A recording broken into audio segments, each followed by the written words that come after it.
जय श्री राधे। पूज्य श्री सद्गुरुदेव भगवान के चरणों में प्रणाम। आज पूज्य श्री भाई जी एक साधक के पत्र का उत्तर लिखते हुए कहते हैं, पतन करने वाले 3 आकर्षण। आपने अपने पत्र में जो दोष लिखे, पहला, दूसरी स्त्रियों के प्रति मन खराब होना, दूसरा मान बढ़ाई पाने की इच्छा, और इनके नाश होने का उपाय पूछा तो आपकी बड़ी सदिच्छा है। सचमुच जगत में 3 ही सबसे बड़े आकर्षण हैं। पहला धन, दूसरा स्त्री, तीसरा मान बढ़ाई। इसलिए शास्त्रकारों और अनुभवी संतों ने कांचन कामिनी और मान प्रतिष्ठा को परमार्थ साधन में सबसे बड़े विघ्न मानकर इनसे बचने का उपदेश दिया है।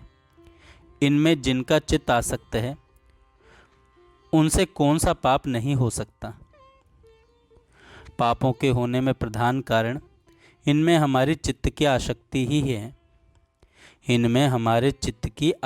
ही है।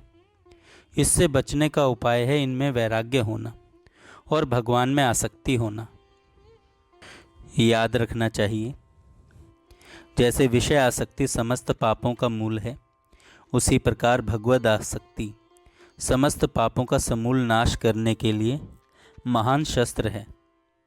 विषयों में दोष दुख देखकर उनसे मन हटाना और भगवान के दिव्य गुण प्रभाव को पढ़ सुन और समझकर उनमें मन लगाना, ये दोनों कार्य साथ साथ चलने चाहिए। भगवान के दिव्य गुण और उनके सौंदर्य माधुर्य में विश्वास हो जाने पर तो विषयों के आकर्षण अपने आप ही नष्ट हो जाते हैं।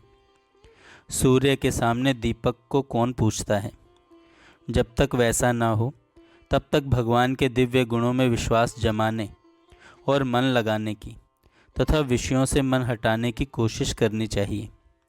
सोचना चाहिए, जैसे स्त्री के शरीर को हम रमणीय मानते हैं, वस्तुतः वह कैसा है? हड्डी, मांस, रुधिर, मेद, मज्जा, विष्ठा, मूत्र, चर्म आदि में यथार्थ में कौन सी वस्तु रमणीय है? स्त्री के शरीर के अंदर क्या है? इस बात को विचार पूर्वक देखना चाहिए, तब उससे मन हटेगा, घृणा हो जाएगी। श्री सुंदरदास जी महाराज ने कहा है, कामिनी को अंग अति मलिन महा अशुद्ध, रोम रोम मलिन मलिन सब द्वार हैं। हाड मांस मज्जा मेद चर्म सु लपेट राखे, ठोर ठोर रक्त के भरे हूँ भंडार हैं। मूत्र हूँ पुरीश आत, एकम एक मिल रही, और हूँ उदर माही विविध विकार हैं। सुंदर कहत नारी नख, सिक निंदा रूप, ताही जो सराहे सो तो बड़ो ही गवार है। यही बात स्त्री को पुरुष के लिए समझनी चाहिए। इस प्रकार विचार करने स्त्री में रमणीयता बुद्धि का नाश होकर वैराग्य हो जाता है।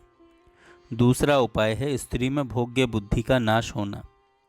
जगत की सारी स्त्रियों में जगत जननी भगवती की भावना करके सब में मात्र भाव हो जाने से भोग्य बुद्धि का नाश हो जाता है।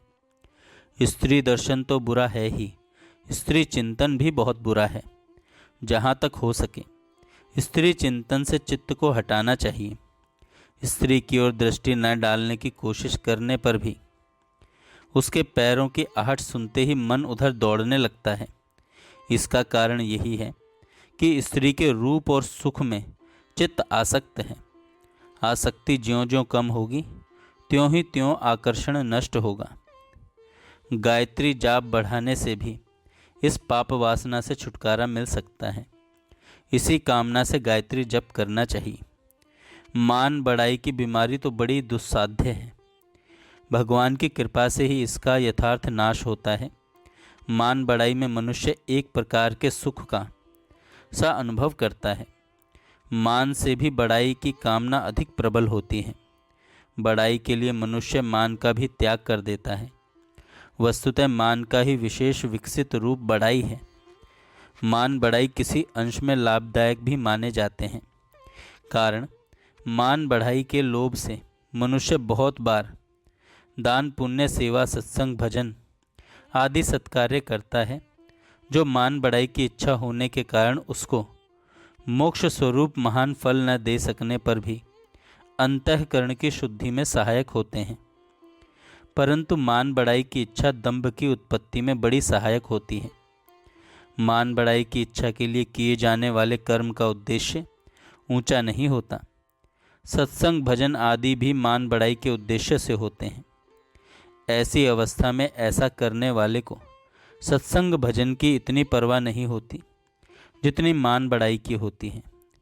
धीरे धीरे सत्संग भजन से उसका मन हट जाता है और फिर वह मान बढ़ाई की चाह से भजन, सत्संग आदि का दंभ करता है।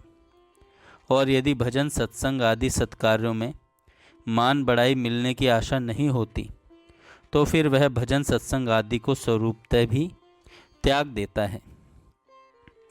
स्वरूपतः भी त्याग देता है। आपने लिखा, प्रभु के सामने रोने के सिवा दूसरा कोई उपाय नहीं है, सो यह उपाय तो सर्वोत्तम है। रोना अभी नकली हो तो भी घबराइए नहीं। नकली ही साधन स्वरूप होने से एक दिन असली बन जाएगा, और जिस दिन असली आंसू गिरेंगे उस दिन भगवान आंसू पहुँचने को तैयार मिलेंगे और हमारी प्रार्थना सुनकर हमें इन पापों से मुक्त कर देंगे। जय श्री राधे। जय श्री राधे।